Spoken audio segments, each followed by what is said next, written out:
Is your kitchen filled with ready-to-eat food? Do you often eat instant noodles? Do you grab a protein bar when getting late for work? Has frozen food become your go-to party snack? Have cake packets made their way into school lunch boxes? Are there crackers and microwave popcorns in your kitchen? I'm sure there are biscuit packets too. Tonight, I have news for you. You've been sold a lie that these packaged food products are safe, that when in a hurry, you can pack a ready-to-eat meal bowl instead of some homemade food, and that it's the same. Well, it's not. You must have seen ads claiming that there is the goodness of chapati in a bowl of cornflakes. Again, it's a lie. Protein bars are as healthy as an Indian thali, perhaps healthier. Not true. So why don't we do a little fact check tonight? Hello and welcome to Gravitas Plus. I'm Palki Sharma Upadhyay, and this is your plate of Indian homemade food. There's vegetables, lentils, carbohydrates, dairy and pickle. Did you know pickles are probiotic?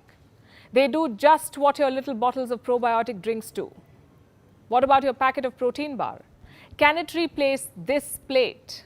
You've been made to believe it can. Protein bars have micronutrients, natural sweeteners, healthy fats, high fiber and all that jazz. Protein bars we think are healthy. Think again, because they're not. Anything that is packed, processed and preserved cannot be healthy. You know who are the healthiest people in the world? People who live in the blue zone. These are 5 pockets around the world where people live the longest. I'm talking about Okinawa in Japan, Icaria in Greece, the Ogliastra region in Sardinia, Loma Linda in California, and the Nicoya Peninsula in Costa Rica. These are the 5 blue zones, and here people routinely live more than 100 years, as opposed to the average lifespan, which is 73.4. So the people living in blue zones must be doing something right. What do you think they eat? Yogurt cups bought from stores, packaged oatmeals, or ready-to-make breakfast smoothies, low-fat almond and soy meal? Well, none of the above. People living in these blue zones eat home food. They eat locally sourced fruits and vegetables. People in blue zones stick to time-honored recipes, food that has been passed on to them from their ancestors. For India, that could be dal chawal or idli sambar or roti sabzi or fish and rice. These are our traditional foods. They're made from locally sourced ingredients, and they complement the local weather conditions. In short, our traditional food is our health food. There is no need to consume healthy fats from packaged foods when coconut oil and ghee already charge your home food with healthy fats. Why do you need multigrain cereals when homemade rotis are fiber-packed? Our traditional food has medicinal qualities. You may recognize this ingredient. It's turmeric. It is antioxidant. And this is cardamom. It has antioxidants and cancer-fighting properties. It also prevents cavities. Can you name this spice? It's cinnamon. It reduces cholesterol levels, also the risk of heart diseases. This is cumin, what is locally known as jeera. This spice helps lower blood sugar levels. These are coriander seeds. They have antifungal properties. All of these spices are commonly used in Indian cooking. Can packaged and processed food replace them? The answer is no, and I will tell you why. Number 1, the ingredients are questionable. Number 2, the hygiene is questionable. And number 3, the packaging itself is often harmful. Let me explain this by using some of the most common packaged foods in our kitchens. Let's start with the ingredients. Most packaged foods have 3 common ingredients: preservatives, excess salt, and color. And let me tell you, all 3 are bad for you. Preservatives end up killing the good bacteria in your body. They can trigger breathing problems, also make children hyperactive, weaken heart tissues, and in extreme cases cause cancer.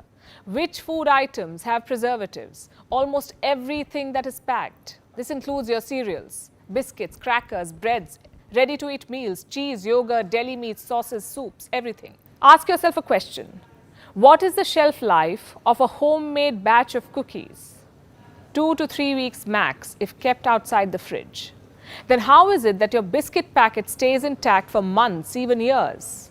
Because it comes with chemicals. Chemicals that extend their shelf life but reduce yours. Same with these heat and eat meals. A lot of us resort to them these days, and understandably so. Our lives are busy. There isn't enough time to cook 3 fresh meals a day, so microwave meals have become common. They've replaced traditional meals, for some people at least. In India, the frozen food market is worth $1.2 billion. You know what's amusing?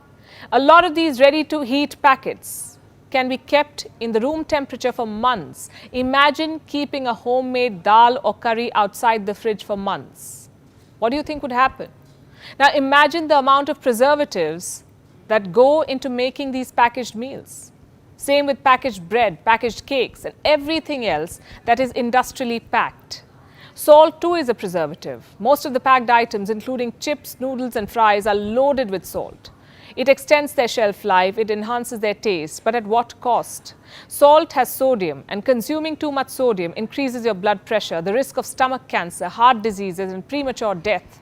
I'm guessing for a lot of you, deli meats, cheese and bread have replaced your traditional breakfast. But is the habit sustainable? Should you continue eating packaged food even after knowing its downside? Is it worth risking your health? So what do? Cook 3 meals a day while also juggling work and life? That's far from what I'm suggesting. The point of this episode is to tell you that you should reduce the intake of packaged and processed food. Realize how some of the most common items in your kitchen can be harmful for you. Those colorful cereals that you eat every morning, they're food color, and food color has acrylamide. It's a chemical that's not good for your health. It causes cancer. You know what else has food color? Packaged bread, cakes and biscuits. How do you think some of those biscuits are unnaturally dark or orange or pink? How is it that they come with colorful creams? Sure, your homemade snack looks dull in comparison, but it's safer. How many of you regularly munch on microwave popcorns? Do you know the popcorn bags are lined with PFC or perfluorinated compounds? What these compounds do is prevent oil from seeping through the popcorn bag, which is good. But when heated, these compounds break down into chemicals, and these chemicals may cause cancer. You see, we are told very little about this side of packaged food because they save time, because they're tasty, because they come to our rescue. We conveniently assume that they're also safe. A samosa, we say, may be a better snack, followed by a workout, of course, than munching on microwave popcorns without any idea what's going into your body. It's better to eat that ghee-laced paratha than preservative-filled cereals for breakfast. We know very little about the ingredients that go into making packaged food. And I'm talking about the real ingredients, not the ones that are listed on the packet. We know very little about the hygiene situation of the place where these food items are made and processed. Earlier this month, salmonella was found in the world's biggest chocolate factory. The factory was producing Swiss chocolates, some of the finest Swiss chocolates. Long story short, it is time to rethink what we take for granted. It's time to reconsider the food in our kitchen. I know that it's not possible to throw out every packaged, preserved or processed food item from your kitchen, but you can always limit their consumption. So if you're looking to stay healthy, if you're looking to stay fit, if your goal is to take care of your body, then do what people in blue zones do. Maximize the intake of homemade food.